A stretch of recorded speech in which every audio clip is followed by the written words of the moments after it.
Thank you for joining Erin and me in this conversation about writing skills for the modern workplace or today's workplace. I hope that this will be a fun and lively conversation. Erin and I, this is our first time trying this kind of joint thing, and I think it's going to be a lot of fun because we are kindred spirits. A little bit of housekeeping. We do want this to be interactive, so use that chat box. That's fine. Trash talk what we're saying, that's fine. No, I jest. But we would love to hear from you. We would love your questions. There's only so much time, so obviously we won't get to everything, but we would love to make this conversational, interactive. A couple things also, I have enabled the closed captioning on Zoom, so you can turn that on if you want the closed captioning. I've gotten very used to watching television with closed captioning on lately, so maybe you like that too. I think that's the housekeeping. Just use the chat. You can use the questions, but we can only monitor so many places. So I'll have the Q&A open, but you can go ahead and use the chat. If you really want to catch our attention with something, throw it in the Q&A box. All right, so let's move on to Great. some introductions. Well, thanks for getting us started, Anne. We're going to do a quick introduction of one another, of our two panelists today. And then in a moment, we'll ask you for a quick introduction of yourself in the chat in just a moment. So we're talking with Ann Janzer today, and I'm really excited about this conversation with Ann. Ann and I met on LinkedIn, and she's helped me with my work, with my book and lots more. And Ann is a really accomplished author. As many of you know, she has a wonderful following. I watch their comments on LinkedIn and the support that they have for Ann because her ideas are truly actionable, but she also kind of walks you through that internal dialogue, the worries. Well, how can I be sure that this will be understood? Well, how can I be sure my email won't go on too long? Well, how can I even get started with my writing process? And so it's really like having a guide with you to read what Ann writes about or to work with her. So happy to be with her here today, and welcome to Ann Janzer. Thank you, Erin. Well, let me return that. So yes, Erin and I met on Erin Lebacqz. Lebacqz? I think I said that right. You got it. Yep, Thank like you. an X. I realized I felt like we were best friends and I had never said her name out loud. And, Right. If you're a reader like me, you make up a pronunciation that may not be right. So Erin does, the really important work of actually training and teaching people business writing, not necessarily just writing, but writing for the workplace, which, as we all know, is different than what the way that writing is taught to us in college. So I met her on LinkedIn. I loved what she posted. I loved her ideas about clarity and precision and really concrete advice about how to get there. And then I read her book, High Value Writing, which is pretty recent. And then I knew we are kindred spirits. I had so much respect for the way that she approaches teaching and explaining writing is just so clear and beautiful. She has this image of the writer or the author as a host for the reader, and that just landed with me. So I'm really thrilled. I think that between my kind of geeky, abstract vision of the things and Erin's just very practical working with people, here's how to make this work in your life, we bring a nice rounded perspective, and I think that will come out. I'm hoping in the conversations and questions today, you'll get some good sense of how we complement each other, and our perspectives will help you in your business writing as well. Well, thanks, Anne. Oh, thanks, Jackie, for your comment. That's great. So we'd like to meet you as well. If you could let us know in the chat box your thoughts on just one of these questions. Either how has the writing that you need to do for work changed since the pandemic began, whether that's what platforms you're writing on, what goals you have for your writing, who you're writing to, what tone, it's up to you. Or if you're not so sure on that one, what's your biggest writing challenge in general when you're writing for work? What are some of the things that make you worry and that you're looking for clarity on? So please take a moment to let us know your thoughts on one of those questions in the chat box. And then I'll talk about our agenda in just a moment. Let's see what kind of answers we have here. Yeah, Katrina, that's a great point. And I get your newsletter. I love it. It's always brief and to the point. and yet super helpful. And so more of that different ways to reach our audience. It's changed. Yep. Yep. And marketing writing, wow. I mean, talk about something that where writing is really critical. Marketing is that domain. That's where my background is. So, yeah. And I'll suggest a couple of you may have had your Zoom chat default to only sending the chat to Ann and I. So a couple of them went to host and panelists. If you could resend that with the setting to everyone, then everybody will get to see your thoughts. Writing for different audiences. Yeah. Good catch. Time. Yeah. This idea that less is more, but how do we achieve that when we still have to share information with each other? Setting expectations for your team. That's we're going to talk about that. We're going to talk about the workplace and how we communicate what we're good at and how we protect that. Yeah, definitely. And importance of tone. Emails. Yeah, that's hey, second Sandy. Guessing. Brenda second guesses everything. Brenda, you are probably not alone in that. I doubt it. Right. Getting people to read to the end of something. Yeah. It's hard because everybody's reading all the time right now, right? Because we're all emailing each other instead of seeing one another. Yeah. I have a lot of thoughts on writing emails that people read that I covered in my book. And it's made me a better emailer writing that book, I have to say. Yeah. Well, and thanks for your comments about different sort of genres or categories of writing you're doing. We've got nonfiction, biographies, social movement writing. And it's always different, right? Your goal and your audience are going to make your writing different each time. Okay, well, those are still coming in and we appreciate those insightful answers. I'm just going to keep it rolling because of time, but we'll continue to keep our eye on the chat. And by the way, you can save the chat at the end. We can talk about that if you want to be able to read other people's comments again. So here's what we'll be talking about in our hour together. We're going to just go through three sort of middle sections. First, we'll talk about current trends in business writing. And the way that it'll work each time is Ann and I will ask each other a question and talk about it. And then you can feel free to be putting your thoughts in the chat box. And at the end of each of these three chunks, if we have time, we're hoping to take one of your questions as well during that section. So we'll kind of review what we've seen in the chat box and a question if there's time. And then at the end, we're certainly keeping about 10 minutes or so for Q&A and just chatting and meeting people and all of that. Okay, so let's get started with our first topic, current trends in business writing. And I'll turn it over to Ann. Yeah, we're going to start with a poll. So I'm going to launch a poll. I want you each to take a moment to say, do you think you do more or less writing at work now than you did a few years ago? Is your writing load increasing or decreasing? So just take it. We'll get some answers in here. Everyone's quick to the poll. I love this.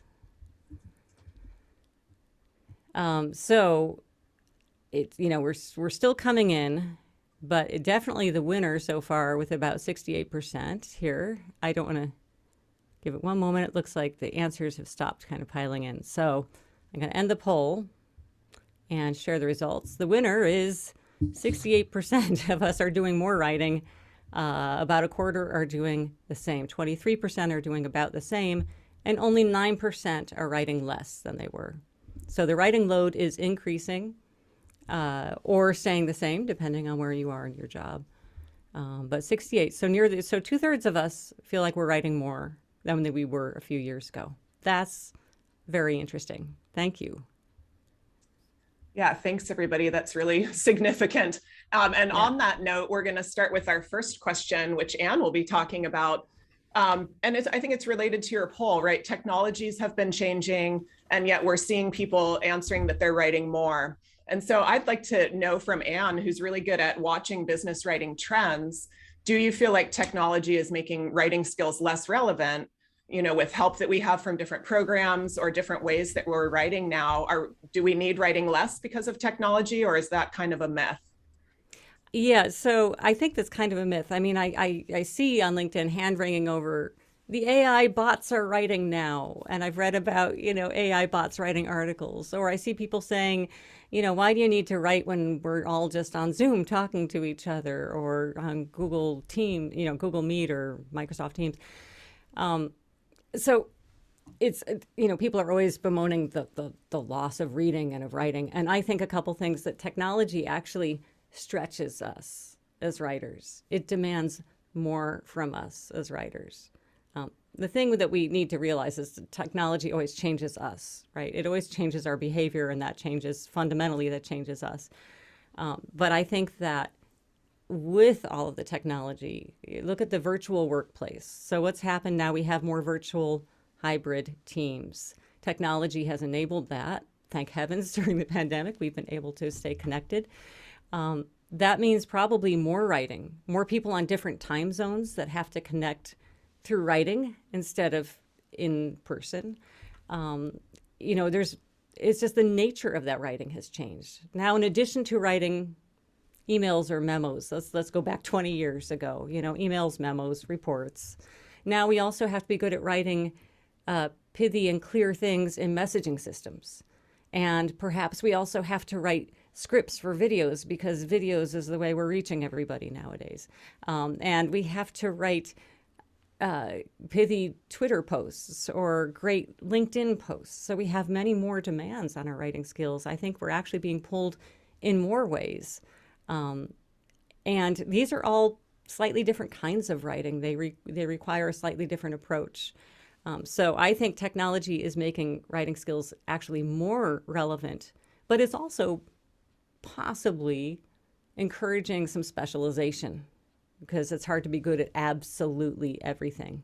So you could say, I'm okay on all these things, but I really shine at the long, in-depth reports. Or I'm okay on all these things, but I really shine at quick, concise responses to customers on messaging systems.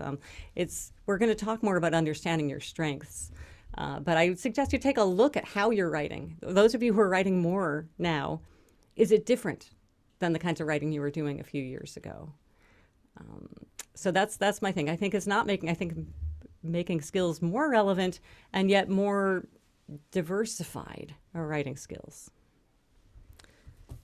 So Erin, you think that answers the question? I'm going to well, yeah, I think, and we welcome your thoughts in the chat or follow-on questions if you have them. But one thing I really took from that was the idea of agility as writers. The idea that it's not a one-size-fits-all situation, but we always have to be agile. And, I honestly hadn't thought about it the way you expressed technology changing us. I mean, that's obvious, right? But I hadn't thought about the fact that if technology is in a way changing the way I do things, potentially even the way I think or order things, and then that's going to affect both my writing and my reading. So it's interesting to think about watching changes in myself, and then also trying to develop that agility to write, like you said, in a short way for on a platform like Teams or something like that. But all these different types of writings we have to do now. Yeah. All right. So now I'm going to turn around and put Erin on the hot seat and say, so Erin works with people. She teaches them writing in academic and nonprofit settings, all kind, workplace settings. So what kinds of writing skills are people coming to you for? What are people seeking out today in the workplace? And has that changed in the years that because you've been teaching writing for a while now. Wow. So how has that changed? Has it changed? Yeah, thank you. I think it really has, especially I'm going to bring up kind of three ways I feel like, or three skills people are looking for today. And I think the third one is quite different. First of all, brevity. Right? People are looking for brevity, and that's, why. It's because we all know why, right? We're all reading emails all the time. And so I encourage participants in writing workshops to think about front loading information, putting the really important stuff in the beginning, because as somebody said, I think it was Joanne, a challenge is getting people to read the whole email. And so either keeping it brief or at least front loading the important stuff in case people don't finish reading it all, right?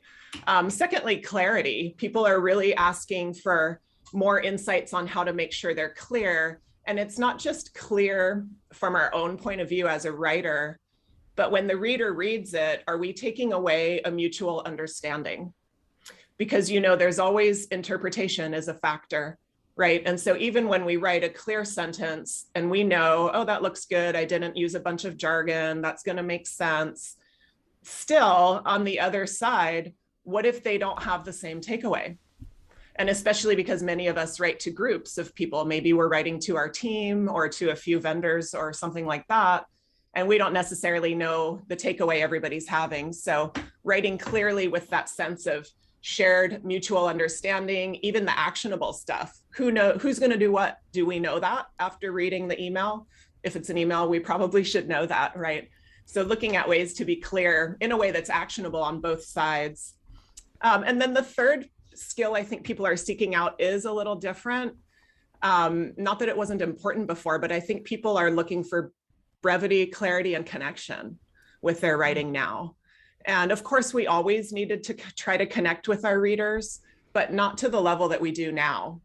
Anne was just mentioning the way that we have many people from around the world here. And often, if I'm writing with Susan, let's say, we might write our emails to each other when the other person's asleep. And the emails become our only way to know each other. And so now people are looking at, well, how can I not only write to inform, but to connect with somebody? And consider that relationship. For example, I had a participant, he was in a tough spot and we all sympathized. He was the person who controlled the supply of medical equipment in a hospital, small things that doctors would order to keep in their cabinets or whatever. But he was considered kind of like lower than the doctors, but he always had to tell the doctors what to do with their supplies. And he had to tell them when they did their supply sheet wrong. And so he had to learn, okay, I can't just inform this person, hey, you did your supply sheet wrong. That's going to be difficult in that hierarchical situation. So he had to think, well, how can I connect with this doctor and tell them they did it wrong, but in a way that doesn't sound accusatory? So we're really dealing with that relational aspect of writing now, I think is the biggest change. That's so interesting. That last thing, as we're writing more, right? We might be replacing some things that were human conversations. If this gentleman was speaking to the doctors face to face, he could probably do it, right? Right. Harder to do in writing because you don't have the body language, the intonation, all of these things that we can use to make sure we are communicating the tone that we want to communicate. And so we're stuck. We're doing more things in writing, and yet we're clinging to how do we communicate tone.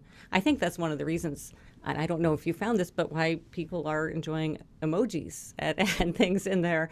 It's a way of giving a hint. I really mean this as haha, or something, because we're terrible at interpreting tone. So it's fascinating, though, brevity, clarity, connection, that those are the key things. They're eternal things, and yet the pressing need for connection is probably more even than it was. And the need for brevity and clarity, as we're all overwhelmed and distracted, is probably more. So I'm looking for, we don't have too many questions. If you have a quick question on this topic of trends, pop it in the chat right now. William Zinser's 4 pillars of good writing can be useful. Clarity, simplicity, brevity, and humanity is what Alex Williams puts in the chat. And that's true. I mean, these are universal needs. They are constant needs. But, I was an English lit major, and 19th century writers could take a lot more time to get to the point because the world moved so much slower that readers were with you. 21st century readers aren't going to give you, 50 pages to get to the point. They want something faster. So there's a question from Joanne. The best way to address someone in an email, dear, hi, hey. I just wrote a book about that, about not screwing up your business emails. And again, the best way to address someone is going to depend on the recipient, not any sort of universal best standard. Hey is very informal, and some people interpret that actually as insultingly if you don't know. It depends on the recipient's culture and your relationship with the recipient. So if you know someone well, you can do hey or hi or their name or jump right in. If you don't know them well, a more hello someone is good. And if it's a different culture altogether, look to see if you have any emails from them and mirror what they've done. You can never go wrong by mirroring the recipient. So, yeah, and thank you. And I'll talk about Stuart's comment real quick, and then I know we have to go to our next chunk in a moment. But yeah, oh, thanks for sharing, Joanne. Anne addresses that in her book, yes, 33 thanks for Ways Not to giving me the Screw Up an chance to. Email. She's letting me plug my book. That was well done. I swear I didn't plant Joanne in the. I'm not paying her. Well, no. Stuart, it's a great point. Stuart mentioned, well, we might be writing at different times across different time zones, but what about the cultural element? What about what's considered polite in different cultures? What's considered too direct in different cultures? And that's a huge point. I recently was asked by a French American audience, do we have to sound extra friendly when we're writing to Americans, right? How should we think about the culture that Americans are expecting? And I'll be real brief with this, but just to really illustrate that Stuart's point is something we need to think about. I was doing a session in English with people in Europe, and I was talking about words that are very meaningful and impactful. And I used the word collaborate as an example, because I think it's a really meaningful word. It tells a whole story. 2 groups were involved. There was a project at hand. They all contributed. We get all that in one word. Well, a Belgian in the audience said, actually, here in Europe, we stay away from the word collaborate because it has World War II undertones. And I thought, oh, here I am saying how useful it is for an American audience, but we really do need to think about culture as well. So yeah, thanks for pointing that out. And then we had a couple questions if you wanted to speak to AI, if anyone's tried out AI such as Jasper, or how we might give email feedback to somebody. So let me just say about AI. I've actually talked to someone. My friend Marty Constant has used AI to take one post and used an AI application to come up with rewording of her post to have multiple posts saying the same thing but not the identical words. So she's used it in that way. Let me just say that many of you are already probably using AI without thinking about it, which is in your phone when it's making the suggestion, you're texting for what the word is you're going to say. That's an AI-based suggestion.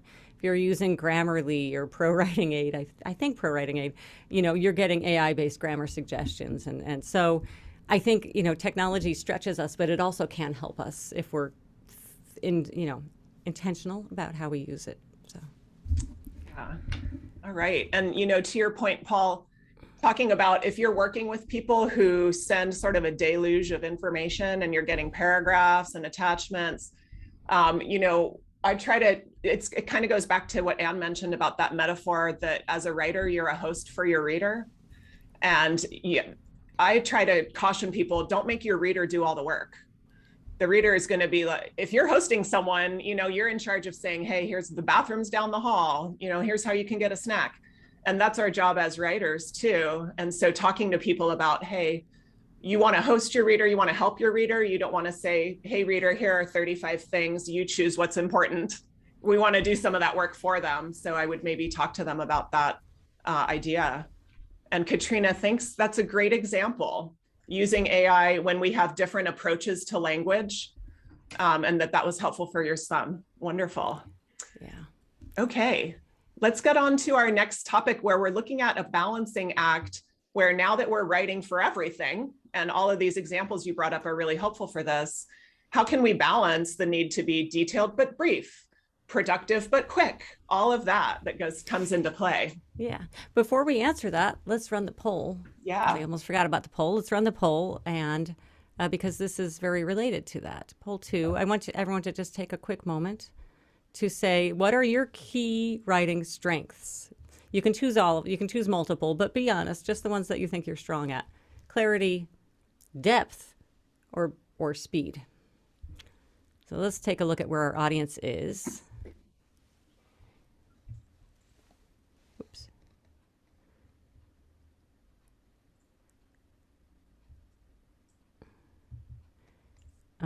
Quick answer to, there, good. Erin's answering Brenda. I just hit the wrong button. All right, so here we are. Answers are piling in still. All right, I think we've got it. And this is interesting. How we I'm going to share the results of the poll. I'm going to describe them because they don't show up on the recording. So we have 57% of you say that depth in writing is a strength. 57% say that clarity in writing is a strength. This is fantastic. We've got a good crowd on here. And 26%, is that 26? Yes. 26% say that speed is a strength. So what we have here is probably a bunch of strong writers, people who like to go deep and maybe feeling a little bit pressed for speed. Oh, I wasn't sharing the results. Here we go. There you go. So this is how the poll came out. And this is very relevant to the next question, which is one I'm going to ask Erin, which is, so we are pressed to write directly. We are pressed to go fast. We want to have brevity. But how do we do that to also connect with people? How do we get to the depth? How do we get to the connection while we're writing? How do we balance all of these competing demands in our writing? Yeah, thanks, Anne. I think that's a great question. And it's a question I get really often from participants in workshops where they're saying, hey, I know I need to be brief because people are busy, but I also know I need to be nice because I'm building a relationship here, kind of like what we talked about a moment ago. And so what I like to discuss with people, think about how meaning has a couple layers. There's informative meaning and relational meaning. So you're providing information for someone, but at the same time, the how you do it can be the part where you do your relationship building. So for example, if you're writing something that's direct and concise, and then you think, oh shoot, does this sound a little pushy and too direct maybe? It doesn't mean you have to add more words to be friendly. It just means the right words. So how can we choose the right words that will provide information, yet also take care of that concept of tone without making our writing too long? And I would propose, sort of a micro and a macro level for that I'll talk about briefly. First of all, on the micro level, you can write concisely and directly, but still be friendly when it just comes down to something like word choice. So for example, a participant told me, this is in the book actually, because I thought it was such an interesting story. He said that every year, the place that he worked would do a holiday toy drive for the local kids. And that every year in the past, he admitted he had blown it off. I said, well, why? And he said, well, the marketing material was well done, but somehow when they said, I'm just waiting on a screen freeze. Hopefully I didn't freeze for you there. I had a little screen freeze. He said, well, in the past, when I would get the materials from marketing about the food drive, it would say donate to kids in need. And he said on reflection, it hadn't grabbed him. But this year they said help kids in need. And he said, literally, it was the one word from donate to help that made him realize, oh, I want to be helping kids, and donate maybe felt a little sterile to him, kind of back to that humanity pillar, right? And so I would propose that we can write often the same exact direct sentence, like please donate to help kids, or please donate to kids in our community, and just switch that word to add the humanity, please help kids in our community. I didn't make it longer. So you can write your direct sentences with a concise sentence structure, but then make sure that the verb is friendly, make sure that the words are connecting with what people would really be thinking about.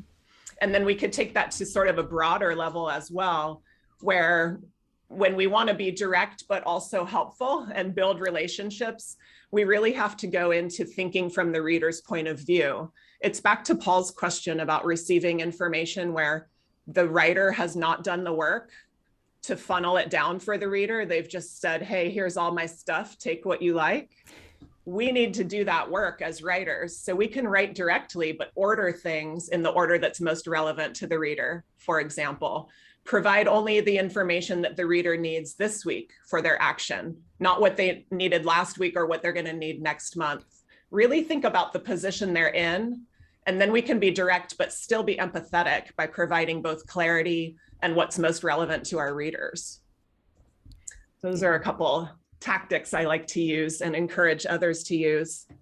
There's, something that you said just really pinged. So the you just made the word choice change, right? The power of words is fantastic. This kind of empathy, you might just need to build it in a revision. You might to write the first pass and then go say, how am I going to switch the verbs? What is it that's not necessary I'm going to cut out? I don't need all this backstory. Empathy is maybe a cognitive stance that you inhabit when you revise your writing so that it will land with people. I love that example of the word choice. I mean, just find a thesaurus when you've got boring blah verbs like is, which is my go-to verb in my first draft. Just open up something like Word Hippo and look for other interesting ones that are gonna work for you.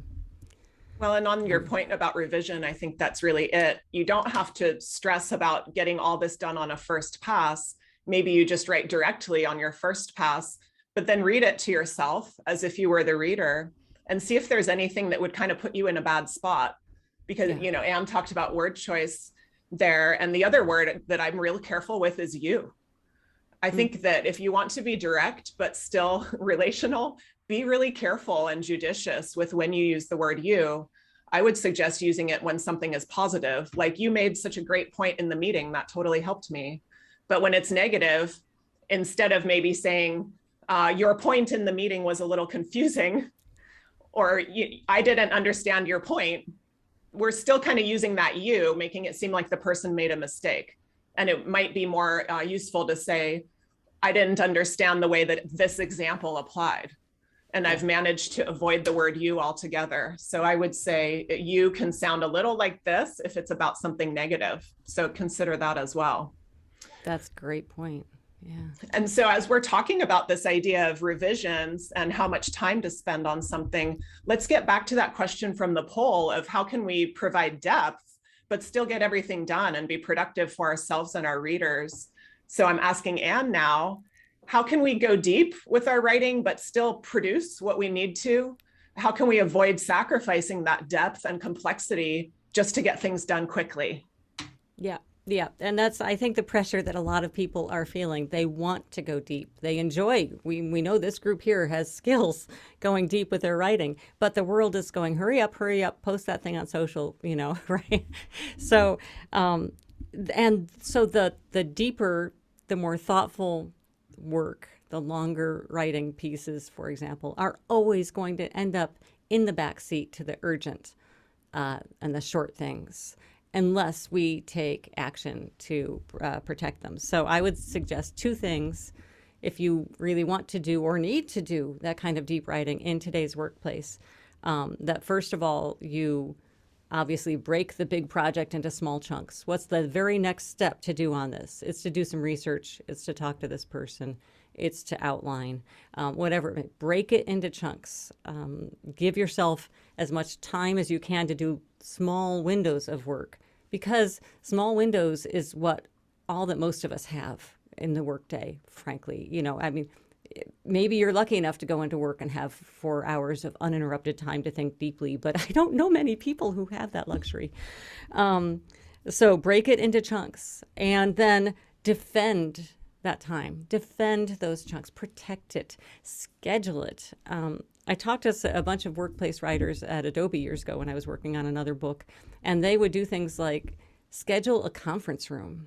And a few of them would go in and shut the door. We're in a meeting. Well, no, they were all just working on their writing, but they had to do it in a place where no one would interrupt them. I thought that was a lovely and creative approach, is just say, find it someone else who has the same issue. They need to do some deep writing uninterrupted.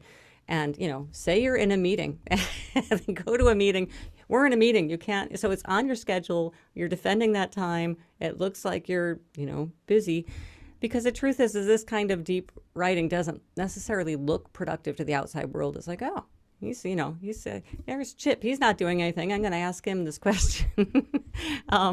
So break the work into chunks. Defend the time that you have to work on it, and don't let the urgent always pop in front of it. That's my advice, is to learn to create a process around it and protect that process. Yeah, that's so hard to not just jump when something urgent pops up. Mm-hmm. I Yeah, think yeah. that's a new skill for all of us in this new hybrid work environment, because I'm watching myself still, when something pops up, I go, and trying to get away from that, right? And build that process. Yep, yep. And I love what Don't you, check your mail. yeah, right. Sometimes, honestly, I feel like I'm doing that just as an excuse to get away from the complex thing I'm working on. Oh, I have to answer this, right? But Mm, true. Yeah, yeah, we are our own worst interrupters. I understand that, but yeah. So I mean, I will often sometimes set a timer or work on a different, really old laptop, so I'm not seeing the stuff that's happening in my in my work world as much. But everyone's going to come up with a slightly different process. Um, so let's see. Sandy had a question about what if your job doesn't allow for the time and honor your process, and that I think is a huge issue. When I talk to these writers at Adobe, and this was years ago, but when I asked them where they did their writing, and none of them did it in their office. I mean, they did it, or they came back to the office at night, or they did it at home, or they did it, at the cafe, or they snuck out, or they scheduled a conference room. The modern workplace is really not designed for this kind of deep work.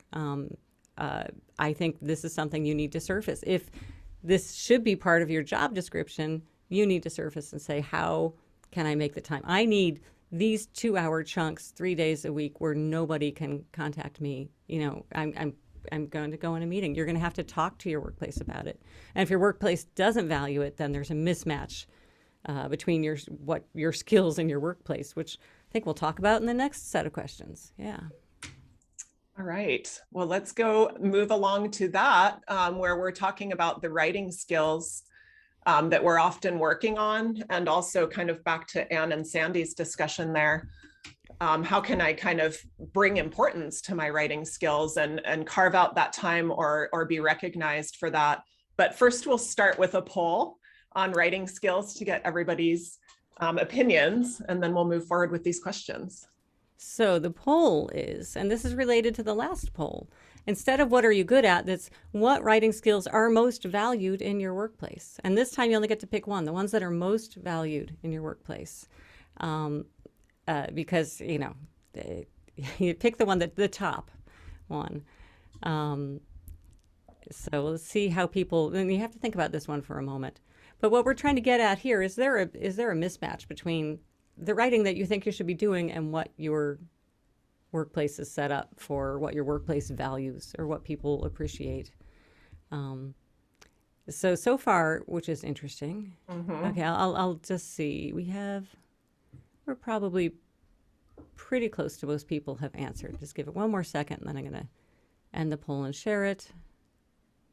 There another answer trickled in. I can see the attendees versus answers. Okay, we're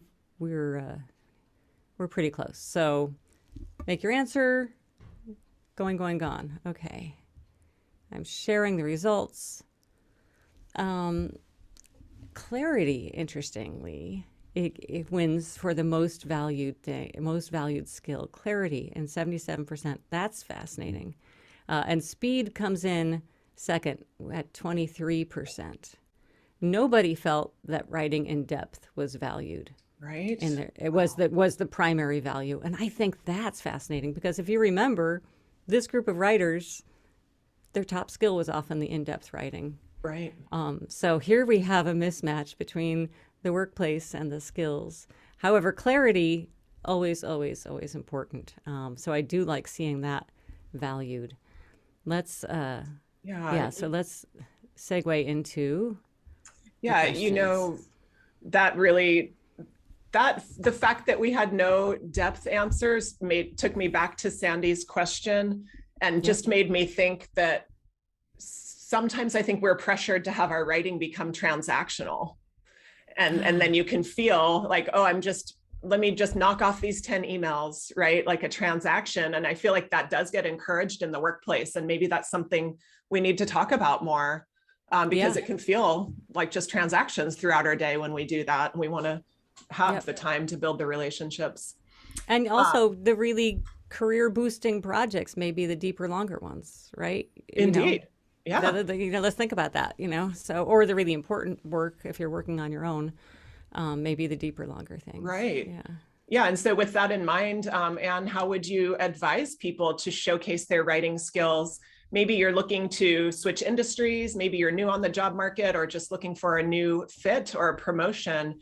How can somebody kind of leverage their writing abilities in those situations? Okay, so I'm going to give you a three-part answer to this. You should know it, own it, and show it. That's my three-part answer. It's catchy. It rhymes. So know it is know, it's the last two poles. Know where your strengths lie. Know what either your current workplace or the job you'd like to be in values. Understand those things. So know those things. And once you do that, own it. Own what your skills are. Let me give you an example. You could just say, and this could go on your LinkedIn profile. I mean, I think we should elevate those writing skills. If you have them, own them. Say, I am the person, I'm the go-to person on my team for deeply researched reports. So maybe not everybody's doing that, but you are the one, if you're an in-depth person. My friend Marty Constant, who is a workplace futurist, which I think is a fantastic title, and a career advisor, career coach. She says that you should have a, a career brand phrases that you use, things that are memorable about you. So I might have said back when I was writing as a freelance writer in the corporate world that I translate technical features into easily understood benefits. That was what I did. But I also would tell people the geekier the better. Or when other writers run screaming from the room, call me. Those were my sort of career phrases. I just developed them. I didn't think of them as career phrases, but that's how I explained. So maybe there's something like that you could use to explain your niche in writing, your particular skills. And then the third thing is, so that's owning it. Say, owning this is who I am. And it's important to do this because we undervalue the things that come easily to us. We just do. So if writing deeply or writing quickly comes easily to you, you tend to think it should come easily to everyone else, and so you don't put it down as a strength. It is a strength. So own your strengths. And the third thing is show it. It's not enough to say, I'm a really fast and productive writer. You give a proof point, give an example, like I am a consistent and prolific writer. I've maintained a weekly blog for my current company for 3 years with steadily growing readership. That's a proof point for the thing saying you're consistent and prolific, right? I mean, come up with a proof point, come up with a story or an example. This would be a great way to lead someone if you were actually in a job hunt might request, oh, can I see your blog? Yeah, here's a link. Or can I see that ebook that you created or the report or the book you wrote, whatever it may be. But have a proof point that you can show people to. So know it, own it, and show it. That's my advice. That's great advice because one of the biggest questions I get from writing learners is how can I feel more confident about my writing? And I know you were speaking to how can I make sure people know what skills I have, but that own it, even the know it and own it, right? What is it that I'm good at? Oh, I can be proud of that. And then not only that, but I can use that to make writing decisions that make sense and develop confidence as an agile writer. Yeah. So segue, let's say I'm speaking really to someone who is pretty new in the, I was speaking to people who are working in the workplace. What if someone's coming out of college or hasn't really been seeing themselves as a workplace writer? And so they learn to write in school. How can I adapt my writing skills for a business audience? When I learned to write essays in school, I mean, I'm approaching the way I learned to write, was taught to write, and it's falling flat. So how do I adapt my skills? That's my question for Erin. Yeah, thank you. And I think that that's a pertinent question for all of us of all ages too, because even when I'm working with people who are leaders in their company and they've been doing this a long time, for a few decades, we still all have one thing in common, which is that we probably learned to write at school. Even if it was 40 years ago, that was probably the only place we've been where someone spoke about writing to us every day. And we were even asked to speak about writing. It was as if that was the way to learn writing, as if that's the way writing works, because we just don't have discussions about writing after school for the most part. And so we have to be really intentional about figuring out what writing habits we might have developed from school and figuring out how to turn those to something that works for business writing. So what I often suggest people do is anytime we're writing, we're thinking about two things. What am I trying to accomplish with this writing? You could call that your goal, purpose, right? But why am I doing this? What am I trying to get done? And secondly, who's going to be reading it? Those questions are always the ones to ask when we're writing at work. But if we think through the lens of those questions about our school writing, we can learn how to adapt it. So for example, why am I doing this? Back in school, why were you doing your writing? Well, because you had to for a grade. But not only that, there were specific requirements asked of you, and you had to show your knowledge.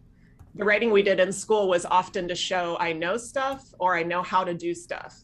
It really was not with the reader in mind. It was to prove what we can do. And the biggest issue people bring up in workshops is, well, I'm still writing for a word count. In the back of my mind, I've still got that 2,000 words requirement on my dang essay, right? And if you went to college or grad school, it gets worse and worse, the better we get at school writing, right? But what were we trying to do? We were trying to show that we knew how to do it and that we had the content. So that meant things like achieving a word count, using a vocabulary that kind of shows how smart we are, possibly using more flowery language because maybe our teacher wanted a hook and a nice introduction and a rhetorical question, stuff we don't really want to do now. And then when we think about who were we writing for, well, it was our teacher. We knew they were going to read it. It was their job too, unlike today where we know sometimes an email might not get finished being read. And so we can use those two questions now to think, well, what am I trying to accomplish now when I write? I'm not trying to show someone how my vocabulary is so great. And I'm not trying to write 500 words. What I'm trying to do now is provide what this other person needs. Now we have a real live audience. We have a real person who is truly waiting for our information, who may depend on it to take some kind of action. So instead of showing ourselves through our writing, we are now trying to write to help that person get done what they need to, or to contribute to their ideas and build ideas together. So it always goes back anytime you're writing anything, why am I doing this and who is this for? And that can help us transfer those skills. Because of course, for business writing, we want to front load the information. We don't want to do a beautiful introduction and have the main point at the end of 5 sentences. We want to front load the main point, get people the information they need right away. Back to why does the reader need this? What does this reader need from me? So you can adapt the skills you learned from school. It's just about being intentional about what you're trying to accomplish now and for whom. That's such a great point. I mean, one of my favorite questions to ask before I write something for businesses, why is the reader going to read this, right? Why are they going to read it? And in academia, you always have a captive audience. Somebody's job is to read that, whether it's the student's job to read the professor's writing or the professor's job to read the student's writing or the TA's. You have the captive audience. They have to do it. It's their job. Once you leave academic world, no audience is captive, no reader. Nobody owes you anything. Nobody owes you their attention. That's such a great point that you can use those skills, but you got to reset some fundamental expectations. Mm-hmm. Yeah, I love that. Yeah, goes back to hosting your reader. You're now writing for someone who has choice about whether they read it, right? Right. And who needs to act on it. Yep. That fundamental mind shift just changes so many things. That's great. Yeah. If you have questions about adapting school writing to work or showing your writing skills, go ahead and pop them in the chat box and we'll come back to those. I'll move us to our next slide because we talked about leaving about 10 minutes for questions if we can, but we'll take your questions on the last slide and then start transitioning into just sort of a hangout and networking part of the session where we can talk together a little bit through the chat. And anything you wanted to talk about as we sort of wrapped up our main content there? No, I think we touched on so many things. I hope that everyone comes away Just even through the polls and some of the discussion with a little bit of introspective. I mean, I would say when you're done with this, sit down for a minute and say, what are my writing strengths? What do I want to do more of? You know, where am I spending my time? Am I really playing to those strengths? And how do I get in a situation where those strengths are the most valued? And it could be in your job. Sometimes, Paul asked a question about, you're getting pressure to write fast and then complaints is not clear. Sometimes we have to be advocates for our own process. Say, look, you can get fast or you can get polished. If you give me until X day, I'm going to give you something really good. If you need a response this afternoon, you're going to get something imperfect. Or, I think you need to maybe call out some of those trade-offs that we make, because the workplace, people don't always understand writing and understand the process. So we have to make that clear to people. We need this much time to do something that's in depth, or we need to be advocates for our own processes. So I hope that everyone takes a little bit away from this that they can use one way or another in their own writing life, business writing life. Yeah, and to Paul's point, I would also add, I'm not advocating the use of a template per se, but when I know I'm going to have to write emails often about certain things, I do develop sort of a habit where I'll start using headings in my email, and maybe I know the heading is going to be, for me, usually I need to talk to a client about curriculum, scope, costs, whatever. So my email, I'll get used to having a subhead curriculum, subhead scope and costs. And therefore I'm able to provide the depth that Paul was, suggesting we want, but I'm kind of forcing myself to provide clarity by having those headings. So a person could skim, they could be like, I already understand what her curriculum is. I just want to see when she's going to do it. And they zip down to where I put schedule. So maybe consider, are there some formatting tools to use in your emails that you could use time and again that will help you with speed? And so you've already organized it in a way that's sort of speed forward, but then you can take the time to provide some depth with your thoughts for each section. That's such a, the point is that people today, especially with things like emails and a lot of work content, we skim. So do the work to support the skimming reader, and then you'll stop them on the thing that interests them. They'll read deeply. This is a generous thing to put in that little extra bit of work. And I know when I get an email from someone who has done that, who has taken the time to do subheads and sections, you can just make a little thing in bold and move on to your paragraph. I feel like they have done something kind for me as a reader, and I appreciate that. That builds a kind of connection too. It's really interesting. Just taking a moment to put subheads on the categories in your email can actually make it's a generous gesture, and people appreciate it. It's interesting. Mm-hmm. Yeah, I think so, and it adds a little bit of space between your main points as well, so it becomes easier to see. And people are less likely to lose. I mean, when I read things on my phone, I honestly lose. They didn't answer the question, and they did down at the bottom. But if they put a little subhead, say, answer to whatever, I would have noticed it. Remember, people are reading on these teeny tiny little devices half the time. So the more help you give them, the more crutches for finding what they need, the happier they will be with you, and the more likely they are not to miss stuff that you have put the time into crafting.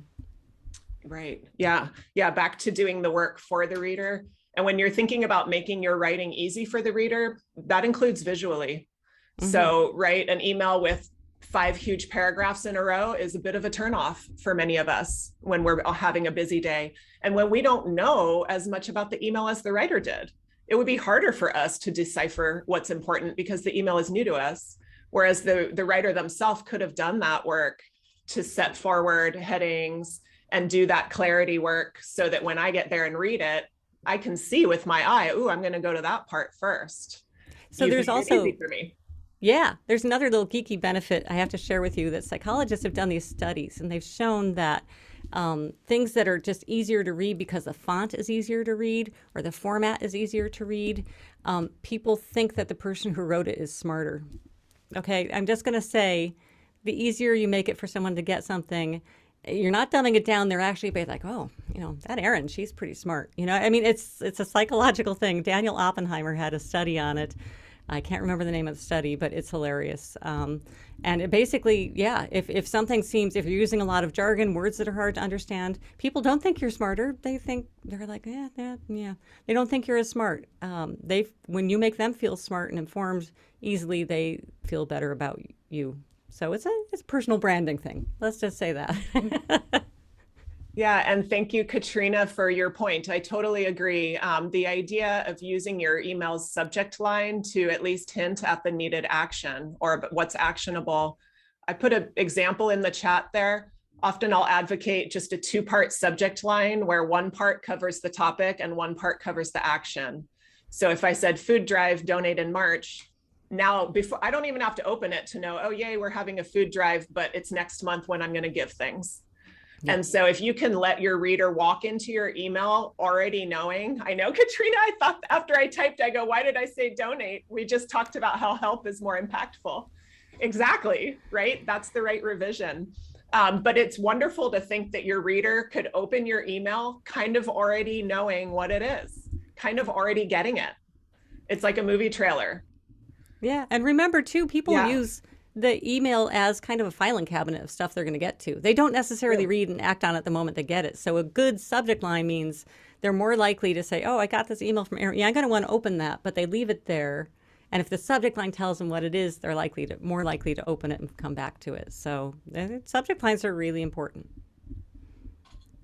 Yeah. All right. Well, I know we have another minute and you may have meetings at the top of the hour. But we really thank you for being here, and we're going to stick around for questions. But we can just kind of say our thank yous here, and we put a couple ways to stay in touch on the screen. And of course, we're both on LinkedIn as well, if you'd like to connect. And we will send a recording of this probably another day. So you will get a recording of this, and we'll try to download the chat and send that as well. Yes. So we'll make sure that you have all of that. In the next day or so, if in case it went by or you came in partway through. Yeah. Let's look at Brian's question here. How do we make writing less boring? You know, I mean, we're all reading a lot of writing all the time right now. And sometimes we have to write or read about subjects that are not fascinating. Yep. So how can we make sure that our emails aren't boring? I honestly think that comes down to choosing words and turns of phrase that are familiar and human to your reader, to get out of that sort of tendency we all developed from school to sort of imitate the bureaucratic, official, formal way of writing. And we don't do it on purpose. It's just our brains are so smart that they pick up from imitation. Oh, serious writing has to sound very bureaucratic and passive. No, it doesn't. That's no fun to read. So just kind of recognizing that we might have adopted habits that aren't super helpful, and trying to get that humanity in there by saying, oh, I'm not going to tell someone I'd like to demonstrate an email process for you. I'm going to say, I'd like to show you this. Right. I don't need to say demonstrate and sound all important. I could sound human instead. Right. So yeah, showing up as human. And Brian, you asked about some of the longer form things. I have a whole section entitled How Not to Be Boring in my book, Writing to Be Understood, which is about writing nonfiction. And I think that one way is we try to engage more parts of the reader's brain. So we use some imagery if we can. We use a good metaphor that catches their attention. It's familiar but helps them understand. We can tell a story. We can try humor. There's a lot of things to try. I think my favorite way is to try to activate bits and pieces of the reader's curiosity, because that's what keeps someone engaged in writing. Ultimately, it's kind of this, you're curious, this is going to add value, or did you know this thing, to bring people in. So there's a lot of, on the longer form, you have a little more room to do some techniques. I would suggest you experiment with imagery, metaphors, and story first, because those are all easy things to make sure. And a story can be 2 sentences. I was sitting at my desk when something happened. That made me, this is what it led to. It doesn't have to be, Joseph Campbell's whole hero journey. Not to diss Joseph Campbell. But yeah. But yeah, that's a great point. Thanks, everybody. We appreciate your thank yous, and thank you so much for being here. We were really excited to talk with you all and get to meet some people that each other knows. And we'll be following it up, like Anne said, with the recording link and more information to both of our newsletter groups, etc. Thank you. Yes.